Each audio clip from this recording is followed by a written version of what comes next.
Hello guys, welcome back to post drive car news. So നമ്മൾ ഇന്ന് പോകുന്നത് post ഡ്രൈവിൽ നിന്നും ഓഡി Q3 ബൈ ചെയ്ത അഡ്വക്കേറ്റ് കൃഷ്ണപ്രസാദ് സാറിന്റെ വീട്ടിലേക്കാണ്.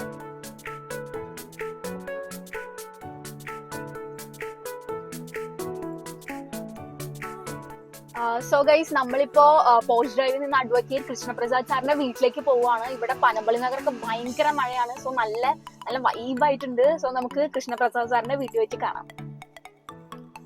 സാറിന്റെ വീടിന്റെ ഫ്രണ്ടിൽ തന്നെ നമ്മൾ പോസ്റ്റ് ഡ്രൈവിൽ നിന്ന് കൊടുത്ത ഓഡി Q3 കിടക്കുന്നുണ്ട്. സോ നമുക്ക് സാറിനെ പോയി കാണാം.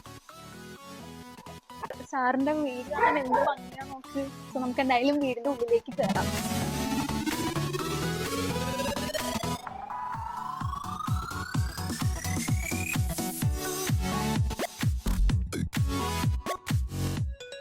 ഹായ് സർ, നമസ്കാരം സർ. പോസ്റ്റ് ഡ്രൈവ് കാർ ന്യൂസിലേക്ക് സ്വാഗതം. സാറിന് കാറിനോടുള്ള ഇഷ്ടങ്ങളും അനുഭവങ്ങളും ഒക്കെ ഒന്ന് ഷെയർ ചെയ്യാമോ? എനിക്ക് കറക്റ്റ് 18 വയസ്സായപ്പോൾ ഞാൻ ഡ്രൈവ് ചെയ്യാൻ പഠിച്ചു. എൻ്റെ സ്വന്തം കാറാണ്. അന്ന് അംബാസഡർ കാറാണ്. വീട്ടിലെ അംബാസഡർ കാറാണ്. പണ്ട് വരെ നമ്മുടെ ഗ്രാൻഡ് ഫാദർ മുതലുള്ളൊരു ഇഷ്ടമാണ് കാറുകൾക്ക്. തോന്നുന്നത് ഒരു ഹിന്ദുസ്ഥാൻ 48 എന്നോ എന്തോ പറഞ്ഞിട്ടൊരു കാറായിരുന്നു. 1948 മോഡലിറ്റ് എന്ന് തോന്നുന്നു.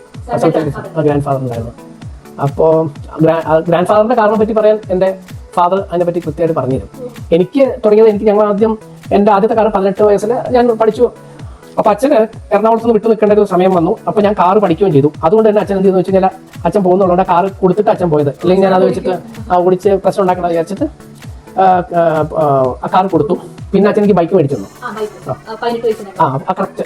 അപ്പോൾ ലൈസൻസ് എടുത്തു. അത് കഴിഞ്ഞ് പിന്നെ ഫാദർ തിരിച്ചു വന്നപ്പോഴാണ് പ്രീമിയർ പത്മിനി മേടിച്ചു.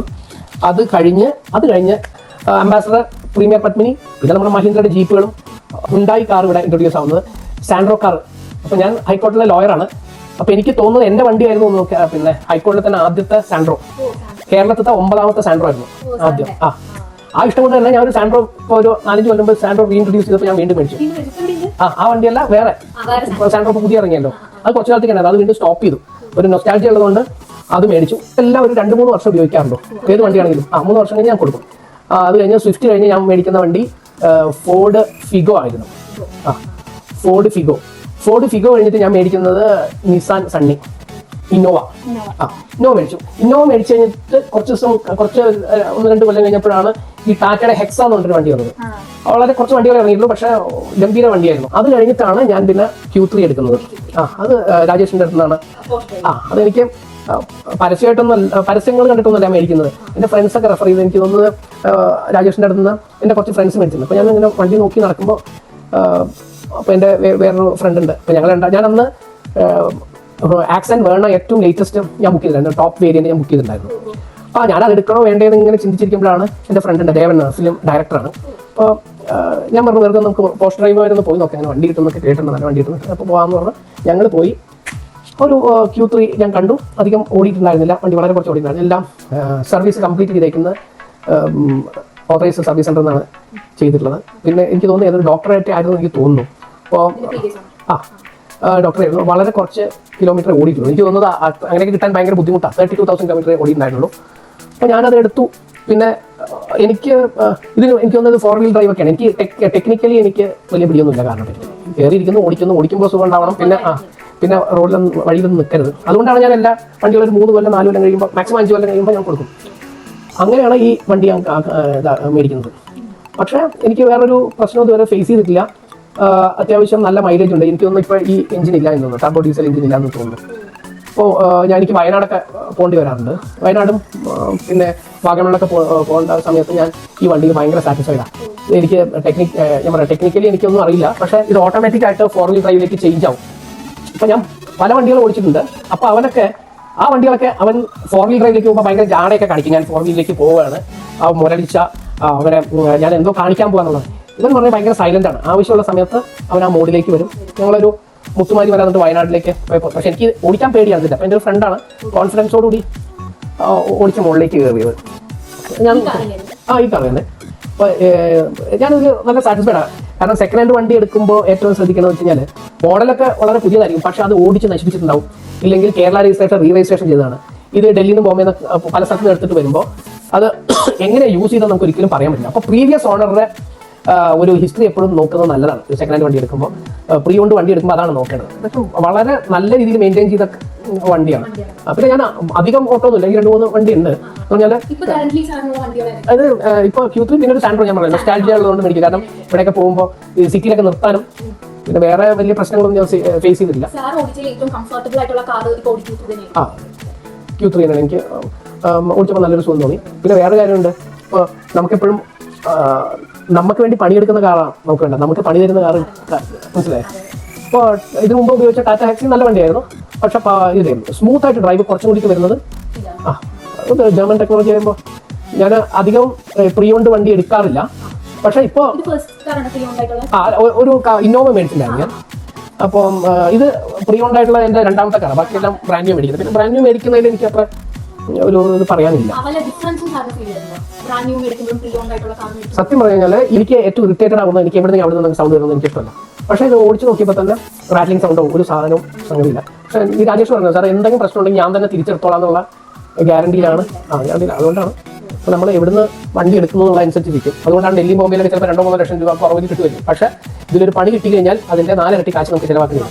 അപ്പോൾ നമ്മൾ കുറച്ച് പരിചയമുള്ള ആൾക്കാരുടെ അടുത്ത് എടുക്കുക. അല്ലെങ്കിൽ കേരള വണ്ടികളാണെങ്കിൽ തന്നെ എനിക്ക് തോന്നുന്നത് ചില സ്ഥലത്തെ ആൾക്കാർ വളരെ റഫ്യൂസ് ആയിരിക്കും.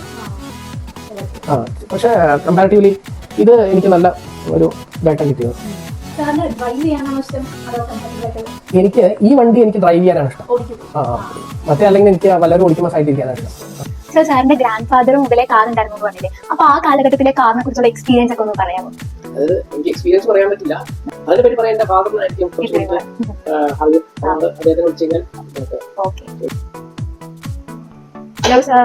Hi sir. Thank U. എന്റെ പേര് ഋത്തിക. ഞാൻ കൃഷ്ണപ്രസാദ് സാറിനോട് ചോദിക്കാന്ന് വെച്ചാൽ പണ്ടത്തെ കാറിന്റെ എക്സ്പീരിയൻസ് ഒക്കെ, അപ്പൊ അതൊക്കെ ഒന്ന് നമുക്ക് ഷെയർ ചെയ്യാം. Okay sir.